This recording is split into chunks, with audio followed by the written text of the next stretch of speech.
Good morning everyone. Welcome in e-learning classes. Today in revision class I have selected your chapter number 3 in history, that is the Sultanate period. Children, firstly know what is the timeline or what is the time period of Sultanate period, means which time period in our history is known as Sultanate period.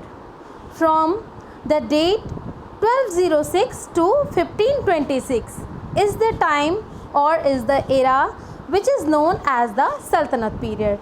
Children, as you can see the map which is given here, there are mainly 5 main dynasties in Sultanate period. Those are the Slave dynasty, the Khilji dynasty, the Tughlaq dynasty, the Sayyid dynasty and the Lodi dynasty.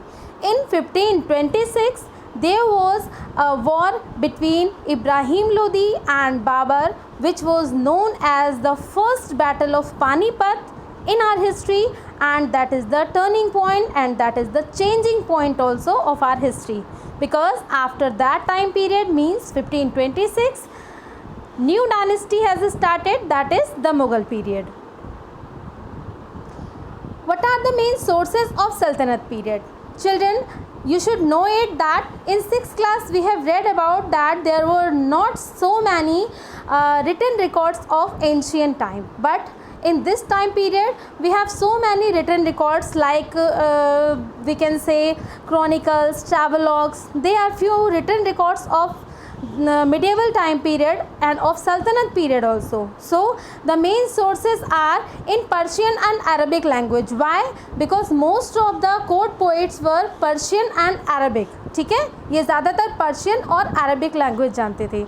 Accounts of travelers, so many travelogues were there, because in the medieval time period there were so many travelers who had started to travel across in our country. And court chronicles means there are so many court chronicles are found, because kings जो होते थे वो अपने शौक़ के तौर पर बहुत से राइटर्स को अपनी कोर्ट में रखा करते थे, जो series wise means date wise उनकी विक्ट्री को और उनकी कंट्री को और बहुत सारी चीज़ों को मेंशन किया करते थे date wise. So that is known as court chronicles. So these are few main source of Sultanate periods. Next to it, you should know about when Sultanate period is started. Before that time period, Arab invasion वो there. जब महमूद गजनी हमारी country में आया था, मैंने आपको ये chapter number 2 में पढ़ाया भी था कि when Mahmud Ghazni came in our country he had attacked over our country near about 17 times. ठीक है, और इस 17 टाइम्स में वो बहुत कुछ यहाँ से लूट के लेके गया. देन आफ्टर इन गौहर इन अफ़गानिस्तान में, एक गौहर एक जगह है जहाँ उसने अपने उस एरिया को भी पूरी तरह से स्लेव बना लिया था. ठीक है, then Mohammad Ghori, an ambitious man, जो कि महमूद गजनवी को पसंद नहीं करता था, he was also a slave there. Mahmud Ghaznavi की डेथ के बाद मोहम्मद गौरी ने गौहर को इंडिपेंडेंट कर लिया. And after making independent he was very much ambitious. He started to come in our country India. जब उसने देखा कि यहाँ के हिंदू किंग्स अपने आपस में ही कोई तालमेल बिठा के नहीं रखते हैं, तो उसने इस चीज़ का फ़ायदा उठाया. ही केम इन पंजाब, मुल्तान, इन सारे एरियाज़ को जीतने के बाद वो दिल्ली तक पहुँच गया. ठीक है, इन एरियाज़ को जीतने के बाद जब वो वापस गौहर जा रहा था, तो अपने एक स्लेव को, जिसका नाम था कुतुबुद्दीन ऐबक, अपने एक स्लेव यानी गुलाम को, उसने यहाँ का जितना भी राजपाट था वो पूरा ये देकर कहा, देकर उसको सौंप दिया. ये कहा कि उसके एब्सेंस में पूरी तरह से उसको संभालना पड़ेगा, मतलब एक तरह से उसको गवर्नर बना के गया, यहाँ का चार्ज देकर गया. ठीक है, वहाँ पहुँचने के बाद, अफ़गानिस्तान पहुँचने के बाद ही died there. And after his death जितने भी लोगों को उसने गवर्नर बना रखा था जहाँ जहाँ पर भी, they all became independent. And with this in our country which dynasty started? Slave dynasty, जो मैं आपको पढ़ा चुकी हूँ. It is a revision class. ठीक है, तो आपको ये सारी चीज़ें पता होनी चाहिए जो मैं आपको बता रही हूँ. ठीक है, what happened then?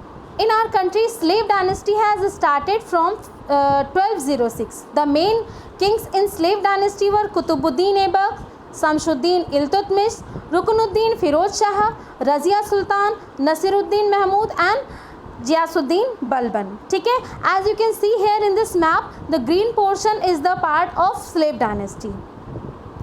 The first king was Qutbuddin Aibak. Children, he was very much ambitious king। ठीक है, he is also known as lakh बख्श, क्योंकि वो इतना ज़्यादा दरिया दिल था कि वो किसी को दान में भी बहुत सारे पैसे दे दिया करता था। That is why he is known as Lakh Bakhsh. He is the main king and known as the founder also. He has started the construction of Qutub Minar, the building as you are seeing here. ठीक है, लेकिन वो उसको पूरा नहीं करवा पाया था। इन 1206 वो फर्स्टली किंग बना, बट आफ्टर 4 years उसकी डेथ हो गई। उसके बाद जो चार्ज संभाला that was Shamsuddin Iltutmish. Shamsuddin Iltutmish was the second king. ठीक है, he is also an effective founder in Delhi Sultanat and put down the rebellion with the empire. He had constructed 3 more stories in Qutub Minar, ठीक है, but the last 2 stories were completed by Firoz Shah Tughlaq in Tughlaq dynasty. ठीक है, शमशुद्दीन इल्तुतमिश को सबसे ज़्यादा important king माना जाता है। उसने बहुत सारे रिबेलियंस को कंट्रोल किया था। After him Ruknuddin Firoz Shah became the next king, but वो बहुत ज़्यादा इंपॉर्टेंट नहीं माना जाता। जो मेन इंपॉर्टेंट किंग या क्वीन हम कह सकते हैं मानी जाती हैं, that is Razia Sultan. Her real name was Razialuddin and she was the first female Muslim ruler of our country. Her region was short, बहुत छोटा टाइम पीरियड था उसका, but full of problems. Why full of problems? Because at that time a region where a female was king, it was not acceptable by the nobles. That is why Razia को अपने time period में बहुत सारी problems को face करना पड़ा। ठीक है, after Razia Sultan the next important king was Ghiyasuddin Balban. He is the more powerful king. He was also a slave. ठीक है, और बाद में जाके वो सुल्तान बना। उसने 2 इंपॉर्टेंट चीज़ें शुरू की, दैट वाज सिजदा एंड पैबोस, जिसकी वजह से लोगों ने उसको पसंद नहीं कर रहे थे, because actually these were the rituals जो कि मोस्ट ऑफ ऑल गॉड के सामने परफॉर्म की जाती थी। बट उसने ये रिचुअल्स किंग के सामने शुरू कर दी थी, तो बहुत से लोग बलबन को पसंद नहीं भी करते थे। ही वॉज एक्चुअली द वज़ीर, और बाद में चलकर वो किंग बन जाता है। Reduce the power of nobles. क्यों? क्योंकि उसके टाइम पीरियड में जो नोबल्स थे, जो रज़िया के टाइम पीरियड से ही बहुत ज़्यादा ताकतवर बन चुके थे, उनके पावर को उसने कम कर दिया था। इस वजह से भी बहुत से लोग बलबन को पसंद नहीं करते थे। आफ्टर बलबन नेक्स्ट डायनेस्टी शुरू होती है, that was Khilji dynasty. Children, Khilji dynasty was started by Jalaluddin Khilji, who were the main Kings. See here, firstly see the map which is given here. The pink portion is the portion which was under the Khilji dynasty. The main and the founder was Jalaluddin Firoz Khilji. The main king was Alauddin Khilji. जो another kings थे that was Shihabuddin Khilji, Kutubuddin, Mubarak Khan and Khusro Khan. They are known as the minor ones. ठीक है, जो main माना जाता है इसका that is Alauddin Khilji. As you know, he was born as Ali Gushraf. उसके बचपन का नाम क्या था? Ali Gushraf. And he was the most powerful ruler also. He was very much ambitious, but he was an ambitious ruler, and soon after coming to power, he set about his goal to stabilizing as all India empire. उसने India के लगभग बहुत सारे empire को जीत लिया था। South के portion को जीतने के लिए उसने ये समझ लो कि बंगाल का पूरा पोर्शन उसने खुद जीता, मतलब जो नॉर्थ इंडिया था उसने पूरा खुद जीता, और साउथ के पोर्शन को जीतने के लिए उसने मलिक काफूर को साउथ की तरफ भेजा, जहाँ पर उसने चेराज और पांड्यास को हराया मलिक काफूर ने, और बहुत बड़ा एम्पायर जो था खिलजी डायनेस्टी ने हमारी कंट्री का अपने अंडर में कर लिया था। ठीक है, he was very much ambitious, और उसने कुछ पॉलिसीज़ शुरू की थी। Y he is known, his main policies were economic measures of Alauddin Khilji, जो अलाउद्दीन खिलजी की टाइम पीरियड में इम्पॉर्टेंट माने जाते हैं। ठीक है, firstly he order to measure all land which were under cultivation. जितने भी लैंड कल्टीवेशन के लिए थे उसने उन सबको ऑर्डर दिया कि सबका मेजरमेंट किया जाए, and was divided according to the fertility. देखो, लैंड ऐसी होती है जो कहीं पर फर्टिलिटी कम होती है, कहीं पर ज़्यादा होती है, तो उसने टैक्स को उसी हिसाब से क्या किया था, डिवाइड कर दिया था कि जो भी टैक्स दिया जाएगा या लिया जाएगा वो फर्टिलिटी के अकॉर्डिंग लिया जाएगा। ठीक है, One important thing he had started, that was market control policy. Why he had started it? Because so that he had to give a very less salary to his soldiers. Children, actually he was very much ambitious और वो बहुत सारे part को जीतना चाहता था India के, लेकिन वो जीत नहीं पा रहा था क्योंकि उसके पास एक बड़ी जो आर्मी है वो नहीं थी। अब उसने क्या किया, एक बहुत बड़ी सी आर्मी को मेंटेन करना शुरू किया और एक एक करके बहुत सारे हमारी कंट्री के पार्ट को भी जीतना शुरू कर दिया। अब उस आर्मी को कंट्रोल करने के लिए what he need, actually he needed a big amount to pay his salary. तो उसने क्या किया, मार्केट में जो भी इसेंशियल चीज़ें होती हैं हाउस होल्ड की, उन सारी चीज़ों को बिल्कुल सस्ता कर दिया। That was the market control policy in our history. ठीक है, अलाउद्दीन खिलजी की मार्केट कंट्रोल पॉलिसी बोली जाती है। जब उसने मार्केट में ही सारी चीज़ों को सस्ता कर दिया तो उसको सैलरी भी कम देनी पड़ी। ठीक है, one more thing he had started, that was reform in army. उसने बहुत ही अच्छी नस्ल के घोड़ों को रखना शुरू किया और उन घोड़ों की पहचान करने के लिए अच्छे सोल्जर्स भी रखने शुरू किए। One thing also he had started, that he had started to pay his soldier in cash. ठीक है, आफ्टर अलाउद्दीन खिलजी कुछ इंपॉर्टेंट किंग्स आते हैं जो कि बहुत ज़्यादा माइनर किंग्स माने जाते हैं, they were not very much important. और खुसरो खां के बाद स्टार्ट होता है Tughlaq dynasty. Children, Tughlaq dynasty में Ghiyasuddin Tughlaq is the first ruler of this dynasty, Mohammad bin Tughlaq is the main and the powerful ruler, Firoz Shah Tughlaq is the second important king and last one is the Nasiruddin Mohammad Shah Tughlaq. ठीक है, they are the important kings of Tughlaq dynasty. As you can see the map में दिया गया है कि हमारे जो eastern part है, ईस्टर्न साउथ ईस्टर्न पार्ट, जो थोड़ा सा पार्ट बचता है उसको छोड़कर लगभग पूरा कंट्री तुगलक डायनेस्टी के हाथ में था। ठीक है, the main and important king was Mohammad bin Tughlaq. Actually Mohammad bin Tughlaq is also an important king just like Alauddin Khilji. ठीक है, Mohammad bin Tughlaq was very much powerful ruler. In his time period, Ibn Battuta came in our country and gives a lot of information about his reason. He tells us that the Sultan had great ideas and plans that failed because the common people could not understand them. Common people could not understand them. इसका मतलब ये हुआ he have a lot of mind, बहुत अच्छा दिमाग था लेकिन किस्मत उसका साथ नहीं देती थी।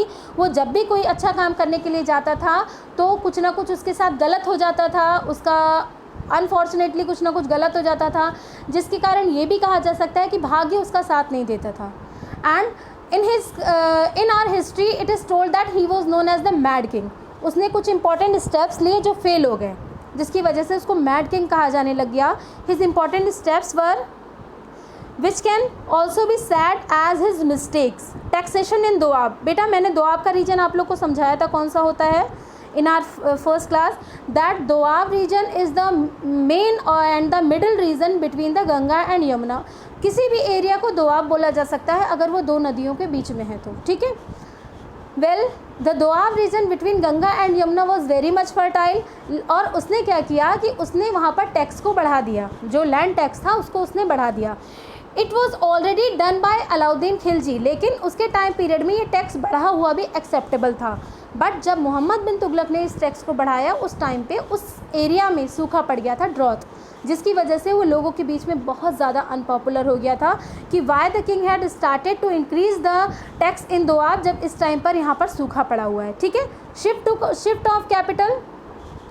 Children, he is the only king जिसने दिल्ली से दौलताबाद, यानी Daulatabad is in the middle of our country. ठीक है, as you can see here in this map also Daulatabad बताया गया है। तो दिल्ली से दौलताबाद उसने अपनी कैपिटल जो है वो शिफ्ट किया।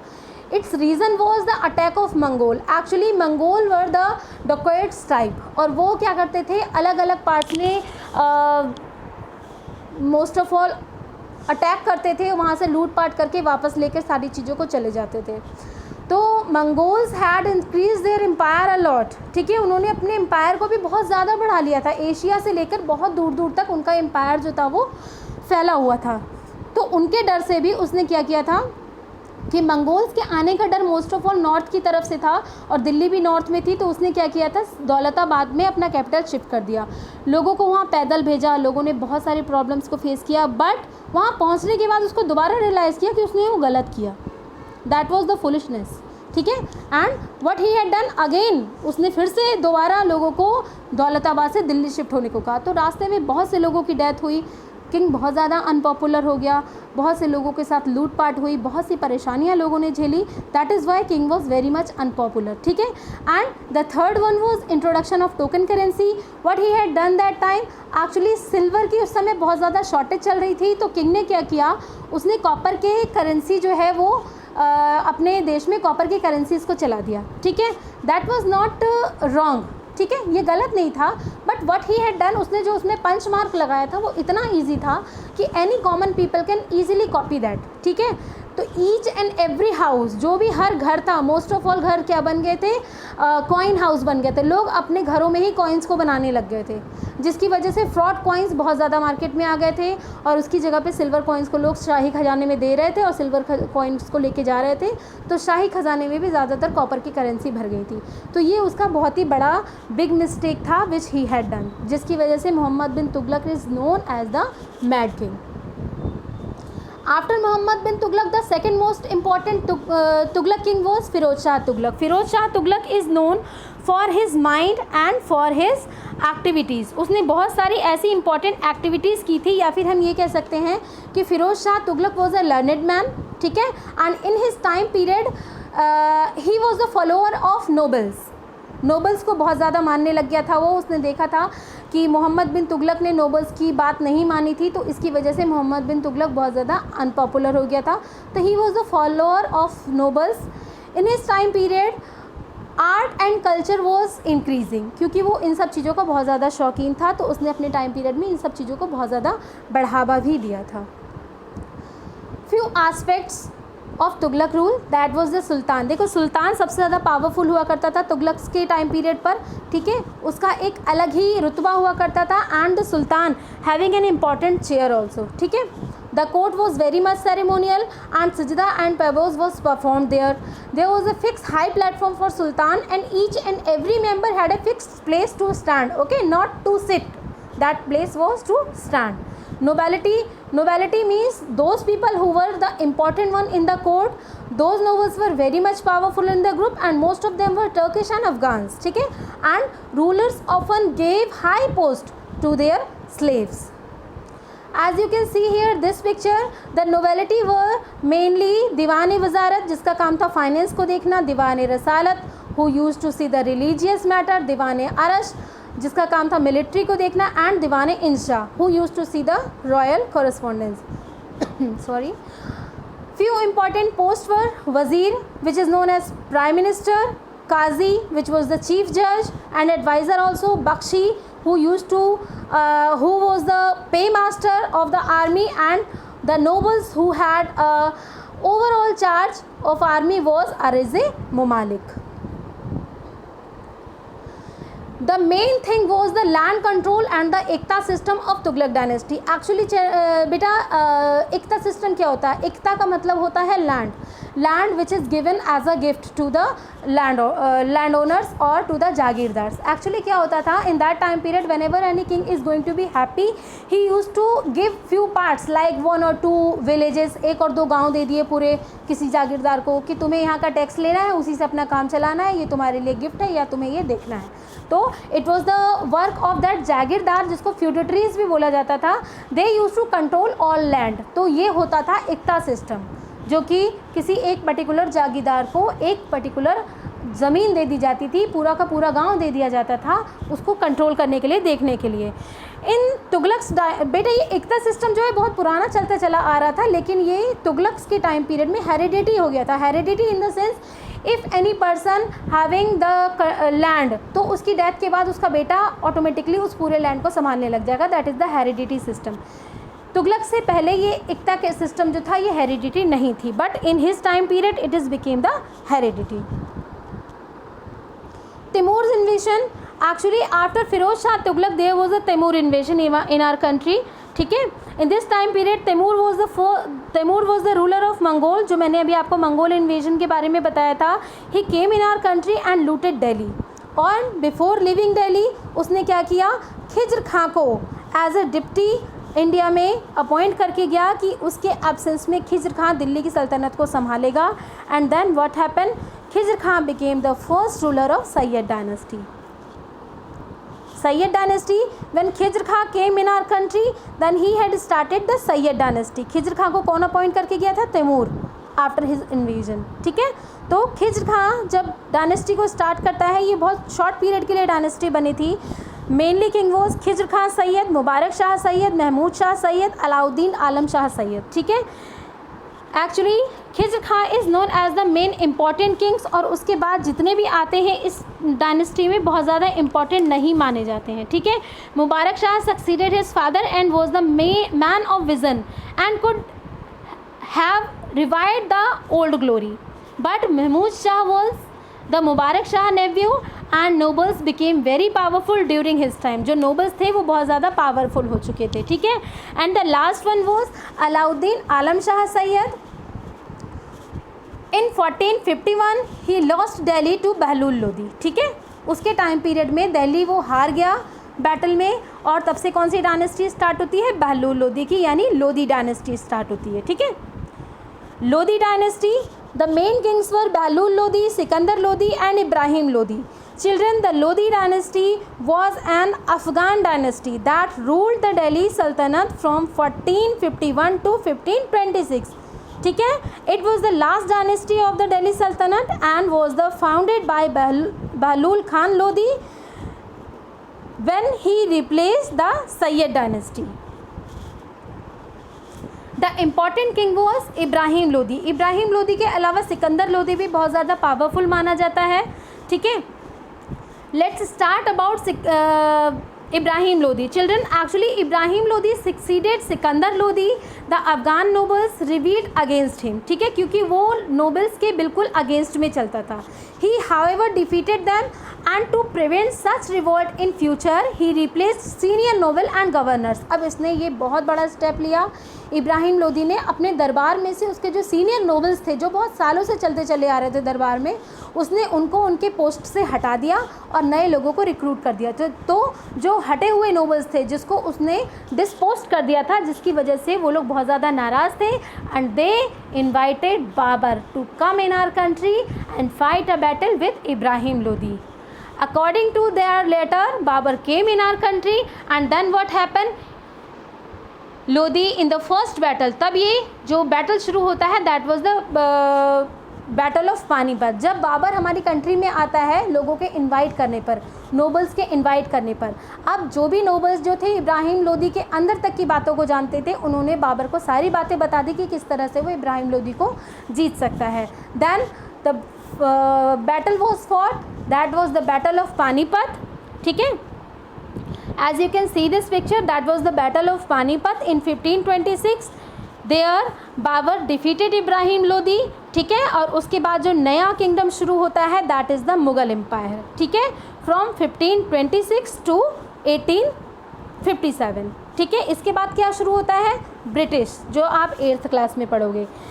चिल्ड्रन, जो मुग़ल एम्पायर है that is also divided into 2 parts, greater Mughal और द लेटर मुगल्स. ठीक है, ग्रेटर मुगल्स में 6 इम्पॉर्टेंट किंग्स आते हैं. Those were Babur, Humayun, Akbar, Jahangir, Shahjahan and Aurangzeb, about which we will continue our discussion in our chapter number 5. ठीक है, till then thank you children, and I hope this video will be useful for you. Thank you.